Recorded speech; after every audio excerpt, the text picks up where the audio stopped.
সকাল সকাল বেরিয়ে গেছি বাপের বাড়ির উদ্দেশ্যে সবাই মিলে। হ্যালো ফ্রেন্ডস, কেমন আছো তোমরা সবাই? আশা করি সবাই ভালো আছো আর সুস্থ আছো। আমি অপর্ণা, আর অপর্ণা ধর ব্লগ চ্যানেলের আরও একটি নতুন ভিডিওতে তোমাদেরকে জানাই অনেক অনেক ওয়েলকাম। একদম ভোরবেলা সবাই ঘুম থেকে ওঠার আগেই কিন্তু আমরা বাড়ি থেকে বেরিয়েছি সবাই মিলে বাপের বাড়িতে যাব বলে। কেন যাচ্ছি তোমরা নিশ্চয়ই বুঝতে পারছো, জামাই ষষ্ঠী। হ্যাঁ, একদমই ঠিক। ভেবেছিলাম বাড়ি থেকেই ভিডিওটা স্টার্ট করব, কিন্তু এত তাড়াহুড়ো করে সকালবেলা বেরিয়েছি যে সেটা আর হয়ে ওঠেনি। তাই ট্রেনে বসে তারপরেই ভিডিওটা স্টার্ট করেছি। তো তোমাদের সাথে কথা বলতে বলতে আমাদের ট্রেন কিন্তু চলে এসেছে নৈহাটি, আর নৈহাটি ক্রস করে আমাদের ট্রেন ঢুকছে ব্যান্ডেলের দিকে। আমাদের এই ট্রেনটা ছিল নৈহাটি পর্যন্ত গ্যালোপিন, তাই খুবই কম স্টেশনে দাঁড়িয়েছে, তাড়াতাড়ি আমরা নৈহাটি পৌঁছে গেছি। এবারে লাইন ক্রস করে ব্যান্ডেলের দিকে কিন্তু ট্রেনটা এগোচ্ছে। তোমরা সবাই জানো হয়তো, নৈহাটি থেকে দুটো লাইন দুদিকে বেঁকে গেছে, একটা চলে গেছে কৃষ্ণনগরের দিকে, একটা চলে গেছে ব্যান্ডেলের দিকে। তো আজকে আমরা আর কৃষ্ণনগরের দিকে যাচ্ছি না, আমরা যাচ্ছি ব্যান্ডেলের দিকে। তারপর থেকেই কিন্তু ব্যান্ডেল থেকে আমরা নবদ্বীপের উদ্দেশ্যে রওনা হব।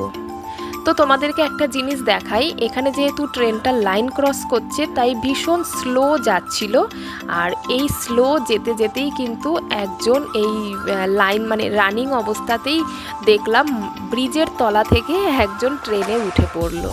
অনেক দিন পর বাপের বাড়িতে যাচ্ছি, সেই কারণে আমি ভীষণ এক্সাইটেড। আর এই এক্সাইটমেন্ট নিয়েই কিন্তু সেই ভোর 4:30 সময় আমি ঘুম থেকে উঠে গেছি, তারপরে রেডি হয়ে বেরিয়ে গেছি। আর দেখো ট্রেন কিন্তু এগোচ্ছে, আর এই যে সামনে গঙ্গা, এই গঙ্গাটা পার হচ্ছে। এই যে ব্রিজটা আমরা পার হচ্ছি এটা হচ্ছে জুবিলি ব্রিজ। এই ব্রিজটা নতুন, পুরনো ব্রিজটা কিন্তু অপোজিট সাইডে আছে, প্রায় 100 বছরেরও বেশি পুরনো ওই ব্রিজটা। সেই কারণেই এই ব্রিজটা নতুন বানানো হয়েছে, আর এখন ট্রেন এখান দিয়েই যায়। আগের ব্রিজটা ছিল সিঙ্গেল লাইনের, আর এই ব্রিজটা হচ্ছে ডাবল লাইনের। তো যাই হোক, দেখো প্রচণ্ড বৃষ্টি শুরু হয়ে গেছে, আর মুষলধারে বৃষ্টি শুরু হয়ে গেছিল কিছুক্ষণ পর থেকেই। তো যেটা বলছিলাম, আমি অনেক দিন বাদেই কিন্তু বাপের বাড়ি যাচ্ছি। সেই দুর্গাপুজোর সময় গিয়েছিলাম গত বছর, আর তারপরে এখন যাচ্ছি। আর ইন্দ্রনীল তো সেই 2 বছর পরে যাচ্ছে। তো যাই হোক, ট্রেন থেকে নেমে পড়েছি নবদ্বীপে। নেমে নবদ্বীপ স্টেশন থেকে টোটো ধরেছি, তাই এই টোটো করে এখন যাচ্ছি। বাইরে কিন্তু বেশ বৃষ্টি হচ্ছে। আমি আর ইন্দ্রনীল একদিকে বসেছি, আর বাবান আরেক দিকে বসেছে। তো চলো এবারে যাওয়া যাক বাড়ির উদ্দেশ্যে। এখনো পর্যন্ত টোটো কিন্তু চলতে শুরু করেনি, তার কারণ আমরা তো মাত্র 3 জন, আরও লোক দরকার।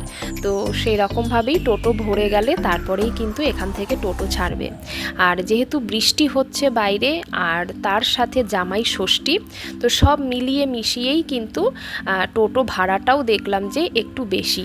তো কি আর করা যাবে, জামাই ষষ্ঠীতে জামাইরা তো এখন শ্বশুর বাড়িতে যাবেই, তো সেইটারই একটা সুযোগ নেওয়া। তো যাই হোক, কিছু করার নেই। তো চলো এবারে বাড়ির উদ্দেশ্যে যাওয়া যাক। তো এই যে আমরা পৌঁছে গেছি, আর দেখো কেমন জোর বৃষ্টি হচ্ছে।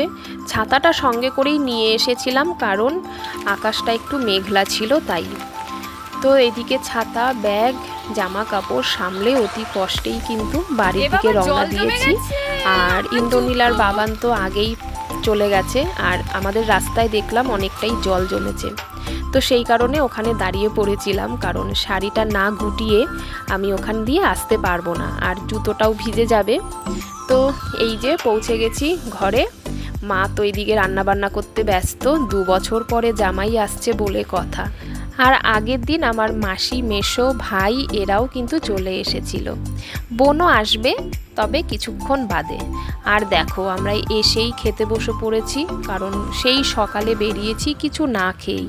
খুব খিদেও পেয়েছিল, তাই আগে থেকেই বলে দিয়েছিলাম প্লেন ভাত করতে মাকে। তাই দেখো মা ভাত, আলু সেদ্ধ, বেগুন ভাজা, এই সবই টুকটাক করা হয়েছিল। তাই দিয়েই সকালের ব্রেকফাস্টটা আমরা সেরে ফেলবো। ইতিমধ্যে বোনও চলে এসেছে, আর এই সবাই মিলেই আমরা খেতে বসে পড়েছি। একটু খেয়ে নিই, খেয়ে নিয়ে তারপর আমি তোমাদেরকে দেখাবো যে দুপুরের খাবার জন্য মা কি কি রান্না করেছে। ইতিমধ্যেই অনেক কিছু হয়ে গেছে, তো চলো তোমাদেরকে একবার দেখিয়ে দিই। এই যে এখানে লাল লাল করে মাছের ঝোল, মাছটা আলাদা করে রেখেছে আর ঝোলটা আলাদা করে রেখেছে, এটা মায়ের সুবিধার জন্য। আর সাথে আছে ইঁচড় চিংড়ি। আমি বলেছিলাম যে একটু ইঁচড় করতে চিংড়ি দিয়ে, যদিও এখন ইঁচড় অনেকটাই মানে পেকে পেকে গেছে, কিন্তু তবুও কিন্তু ইঁচড়টা খুব ভালো হয়েছিল খেতে। তো এরপরে আর ভিডিও করা হয়নি। এবারে আমরা চলে এসেছি একেবারে বিকেলবেলা। দুপুরে খাওয়া দাওয়া করে আমরা রেস্টও নিইনি, ঠিক করা হলো যে আমরা সবাই মিলে একটু ঘুরতে যাব, কারণ অনেক দিন বাদে তো আমরা সবাই একসাথে হয়েছি, তো তাই ভাবলাম যে একটু ঘুরে আসি। তো তাই সবাই মিলে সাজুগুজু করে বেরিয়ে পড়েছি। মা, আমি আর ওরা তো সামনে চলে গেছে। আমরা এখন যাচ্ছি নবদ্বীপের 60 ফুট উঁচু একটা শিব ঠাকুরের স্ট্যাচু করা হয়েছে এবং জায়গাটা খুব সুন্দর করে সাজানো হয়েছে, দেখতে খুব সুন্দর লাগে। এটা আমি অনেকবারই শুনেছি কিন্তু সেভাবে যাওয়া হয়নি, তো তাই ভাবলাম যে আজকে সবাই মিলে একসাথে চলো, ভালো লাগবে।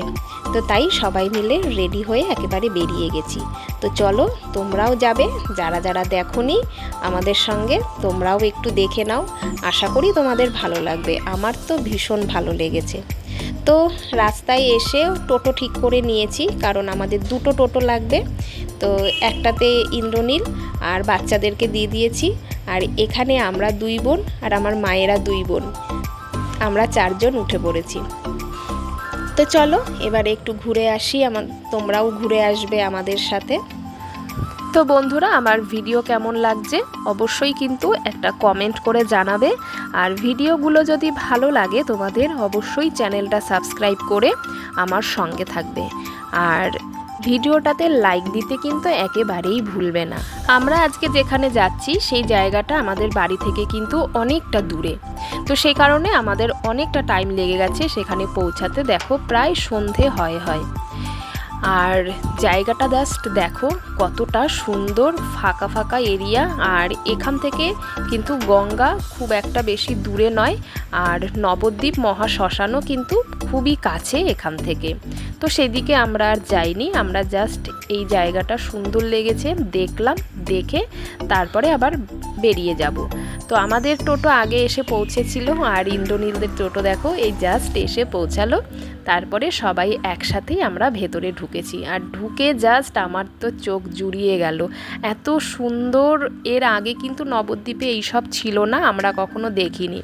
তো যাই হোক, খুব সুন্দর লেগেছে, মানে ফটো তোলা বা ভিডিও করার জন্য কিন্তু খুবই সুন্দর একটা জায়গা। তো প্রথমে এখানে এসেই কিন্তু আমরা অনেক ছবি তুলেছি সবাই মিলে, আর আমি তো ভিডিও করছি, তোমরা দেখতেই পারছো, কারণ এত সুন্দর জায়গাতে এসে যদি ফটো না তুলি বা ভিডিও না করি তাহলে কিন্তু সত্যিই ভালো লাগে না, মনটা খারাপ হয়ে যাবে। তো সেই কারণে কিন্তু আমার কাজটা আমি একেবারে সাকসেসফুলি করতে পেরেছি। আর দেখো ওরা সবাই ওপরে উঠে গেছে আর আমি নিচে এখনও ভিডিও করে যাচ্ছি। আসলে জায়গাটাই এমন সুন্দর, আমার তো ভীষণ পছন্দ হয়েছে, তাই প্রচুর ভিডিও করেছি এবং প্রচুর ছবিও তুলেছি। তো চলো এবার সামনের দিকে এগোনো যাক, আমিও এবারে ওপরে যাব ওদের মতো। ওরা তো চলেই গেছে, আমার জন্য একটুও ওয়েট করেনি। তো এই যে ওপর থেকে ভিউটা দেখো, দারুণ সুন্দর, মানে কি আর বলবো, তোমরা তো দেখতেই পাচ্ছ নিজের চোখে। আর যেহেতু সারাদিন বৃষ্টি হয়েছে তাই ওয়েদারটাও খুব সুন্দর, ঠান্ডা ঠান্ডা। আর বিকেলের দিকে তো ফাঁকা এরিয়া, খুব সুন্দর ঠান্ডা হাওয়া দিচ্ছিল, একেবারে শরীর মন পুরো ঠান্ডা হয়ে গেছে। তো এই হচ্ছে পুরো মূর্তিটা, তোমাদেরকে একেবারে নিচ থেকে দেখাচ্ছি। বাঘের ওপরে শিব ঠাকুর বসে আছে, সবই সুন্দর, কিন্তু আমার জাস্ট শিব ঠাকুরের মুখটা খুব একটা ভালো লাগেনি, আর একটু সুন্দর হলে ভালো হতো, একটু বাচ্চা বাচ্চা টাইপের হয়ে গেছে। তো যাই হোক, ওভারঅল কিন্তু খুব সুন্দর, খুব ভালো লেগেছে। পরিবারের সাথে সবাই মিলে কিন্তু আমরা খুব সুন্দর একটা সময় কাটালাম।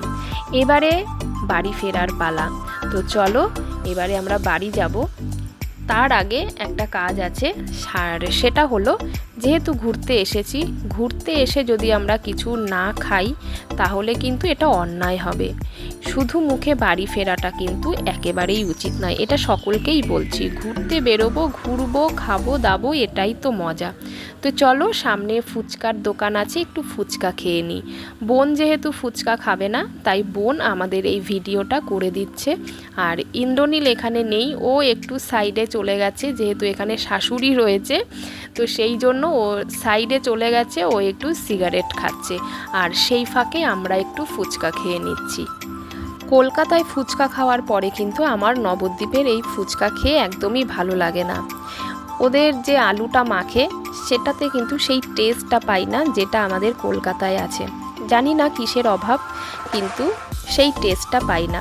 কলকাতার ফুচকায়, কলকাতার যে ফুচকাতে যে আলু মাখাটা দেয় সেটা এত সুন্দর টেস্টি, কি মশলা ওরা ইউজ করে বলতে পারবো না, কিন্তু আমার নিজের ভিডিও দেখেই আমার কিন্তু জিভে জল চলে আসছে এই ভয়েস ওভার দিতে দিতে। কি আর করা যাবে, ফুচকা জিনিসটাই এই রকম। তো তোমাদেরকে তো আমি মেন গেটটা দেখাইনি, তো সেই কারণে এখন দেখিয়ে দিচ্ছি। এই হচ্ছে এর মেন গেট, এর নাম হচ্ছে গৌরাঙ্গ বিহার। তো যাই হোক, খুবই সুন্দর লেগেছে। এখানে দেখো গেটটাও কিন্তু খুব সুন্দর, বিশাল বড় একটা গেট, খুব সুন্দর কারুকার্য করেছে। আর দেখো লাইট জ্বালানোর পরে কিন্তু আরও বেশি ভালো লাগছে, যেটা দিনের বেলায় এসে কিন্তু পাওয়া যায় না।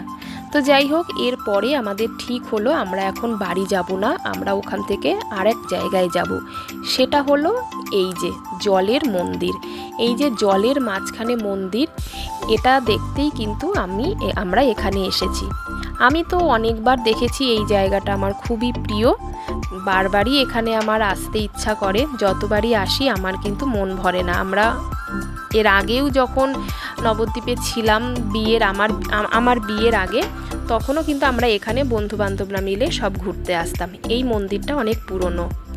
তো এখানে দেখো হরিণ আছে, আগে এত হরিণ ছিল না, অল্প 2-1টা হরিণ ছিল, এখন কিন্তু অনেক হরিণ এখানে রাখা হয়েছে। শুধু হরিণ নয়, এখানে খরগোশ আছে, রাজহাঁস আছে, এইসব আছে, বেশ দেখতে ভালো লাগে। তো সবাই মিলে, ইন্দ্রনীল এখানে দেখেনি, তো ওর জন্যই মেনলি এখানে আসা। তো এবারে এসে দেখলাম এখানে কিছু দোকানও করেছে জিনিসপত্রের, কিছু লোকের যদি প্রয়োজনীয় কিছু জিনিসপত্র কেনাকাটার হয়, তো সেই সবেরই দোকান, যেটা আগে ছিল না, এইগুলো কিন্তু নতুন হয়েছে। তো চলো এবারে মন্দিরটা একটু ঘুরে দেখা যাক। খুবই সুন্দর, এগুলো গেস্ট হাউস। যখন এই মন্দিরের লোকজন এখানে আসে অনুষ্ঠানে, তখন সব এখানে থাকে। আর এই যে মন্দিরটা দেখছো জলের মাঝখানে, তো পুরোহিত এই নৌকো করেই কিন্তু পারাপার করে। তো এই যে ওরা হয়তো সন্ধ্যেবেলা পুজো দিতে গিয়েছিল মন্দিরে, তো সেই সমস্ত কাজ সেরে ফিরে এসেছেন। আবার হয়তো পরে রাতের বেলা যাবেন, কারণ মন্দিরের দরজা বন্ধ করতে হবে। এখনও কিন্তু মন্দিরের দরজা খোলা আছে, পরে হয়তো রাতে গিয়ে বন্ধ করবেন। তো যাই হোক, আমরা সমস্ত কিছু দেখে শুনে বাইরে বেরিয়ে এসেছি। আমাদের টোটো কিন্তু বাইরে দাঁড়ানোই রয়েছে। আমরা যেই টোটোতে গিয়েছিলাম সেই টোটো আমরা ছাড়িনি, কারণ ওখান থেকে টোটো পাবো কি পাবো না, তাই রেখে দিয়েছিলাম। তো যাই হোক, দেখো আমরা বাড়ি পৌঁছে গেছি, এই যে একদম রাস্তায় দাঁড়িয়ে আছি।